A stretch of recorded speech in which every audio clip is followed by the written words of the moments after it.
Salut, aujourd'hui je vais t'expliquer comment improviser une fileuse. En tout cas, je vais essayer de te donner quelques trucs utiles, je l'espère en tout cas. Une fileuse, ça file, d'où son nom, et c'est en fait tiré de l'ancien métier des fileuses qui filaient le lin avec un rouet, qui était une roue, qui tournait extrêmement vite, d'où le nom de la fileuse. Alors, la fileuse, ça file. Donc, quand ça file, il n'est pas utile de surcharger le discours musical. Au contraire, il vaut mieux qu'il soit assez clair. Donc, le plus clair possible même.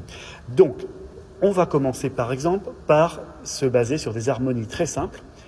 Fa mineur, mettons. Sol majeur. Et Do mineur. Là, notre fileuse sera en Do mineur. J'emploie des degrés simples, qui sont des degrés 4, 5, 1, 1, 4, 5, peu importe, tu fais ta petite cuisine comme tu l'entends. Ensuite, la fileuse s'appuie très très souvent sur les gammes correspondant à la tonalité que tu emploies, en tout cas pour commencer à les travailler, c'est comme ça que j'ai fait. Donc la gamme de, mettons, Fa mineur,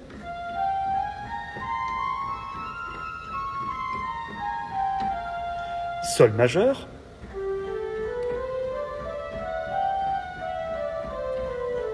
et Do mineur.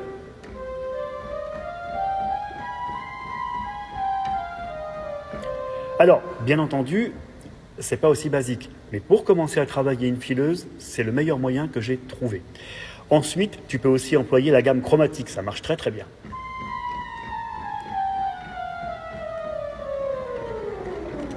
Etc., etc.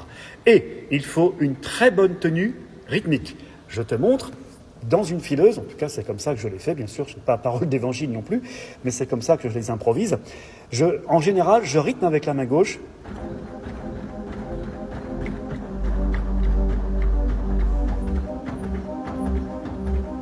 Voilà, et par carrure de 4. Donc 1, 2, 3, 4, 1, 2, 3, 4, 1, 2, 3 et 4. Voilà, ça me permet de conserver d'abord une belle carrure, ensuite d'être organisé dans ce que je fais et d'avoir une fileuse stable. Mais tu n'es pas obligé d'en faire autant, de faire la même chose, je veux dire, tu peux tout à fait improviser une fileuse complètement arythmique, enfin ce que tu voudras. Mais là, je te donne juste les bases qui m'ont servi à travailler la fileuse. Maintenant, je vais te montrer en pratique comment faire et tu verras que c'est très simple. Voilà, on y est. Donc, notre petite fileuse en Do mineur et je vais commencer directement sur le 4e degré, c'est-à-dire l'accord de Fa mineur, ensuite j'enchaînerai avec le Sol majeur, qui est le 5e degré de Do mineur, et je terminerai sur Do mineur. Voilà, donc c'est parti. Et pour commencer à travailler tes fileuses, très simple, travaille des gammes en même temps et surtout lentement, de façon à pouvoir jouer vite après et bien maîtriser le tempo et les carrures par 4 ou 8, 16 comme tu voudras au départ. C'est parti.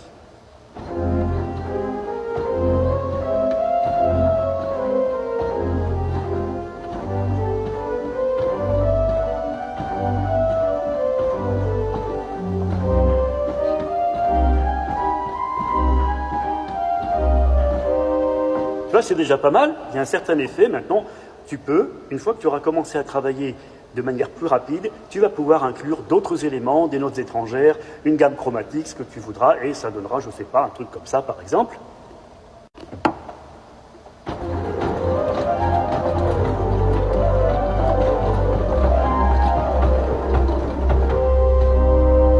Voilà, un petit exemple. Et surtout, ce qui est très important dans une fileuse, c'est la fin. Parce que la fin, tout le monde l'attend, ça file très vite, et évidemment, la fin est très importante. En général, j'aime bien créer une petite surprise ou un petit truc un peu inattendu. Alors, on va dire que ma fin, elle est là-dessus, par exemple, sur l'accord, donc le 5e degré de Do, l'accord de Sol majeur.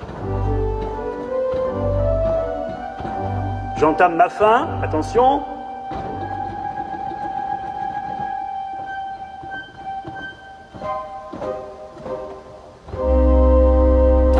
C'est une fin parmi tant d'autres, il y en a des millions. Voilà, j'espère que cette petite vidéo t'aura plu.